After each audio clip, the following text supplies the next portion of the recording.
More now from New York City Driftwood sculptor Tom Loback.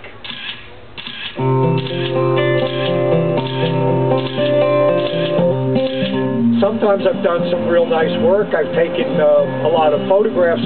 I don't really direct the viewer. I mean, sometimes I'll do something that I think looks like a dinosaur skeleton, or it looks like a Lascaux drawing of a big horse on a cave wall or something.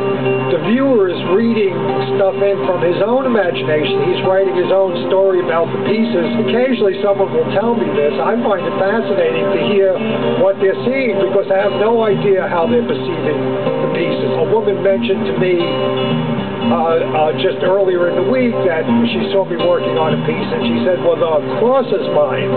And I said, yeah, I did recently a bunch that have sort of, cross pieces in them. And she said, well, there were 4 of them, so I was thinking of the Iraq War and the casualties. I thought they were representational of that. And this isn't anything I had planned at all for the pieces, but when she said it, I kind of liked the idea. And who knows, maybe subconsciously I stopped at 4, and that was the number in my head. I'm not in favor of the war, but this wasn't being done as a particular protest, but it was making her conscious of her own protest of the war. I didn't even know if anyone actually noticed what I was doing for a while, and then it became apparent someone at least was noticing what I was doing. I came up onto one of mine, and right next to it was a piece I hadn't done. Sort of stuff. And it seemed to be responding to the piece that I did. It seemed to say, I see what you're trying to do here with this piece, with composition, but have you ever considered sort of moving the pieces like this or leaning them like that, and I hadn't actually, you can't think of everything, and certainly that was a different person. I said, well, they got a point, right?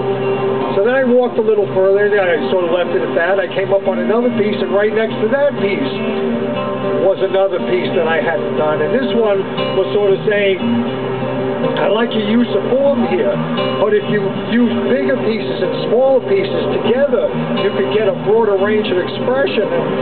And I sort of looked at this and I said, okay. And right next to that piece, I put up another piece that said, well, if you think form is just this, how about if you did form and composition and you sort of did other things together on this? And I made a response to their response. I came back the next week, and sure enough, next to the pieces that I put up, the new ones, they had put other ones that continued the conversation. And I realized right away that I was in this conversation with another sculptor that in sculpture, the language was actually sculpture itself.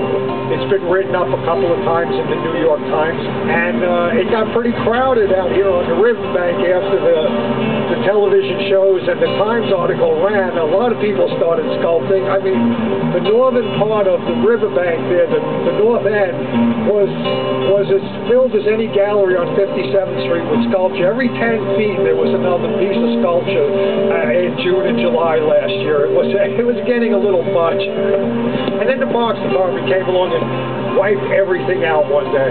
They put it all in the wood chipper. My name is Tom Loback. I'm a sculptor. I'm an artist. I stood up a couple of pieces of wood. I tried something, and I sort of liked the way it came out.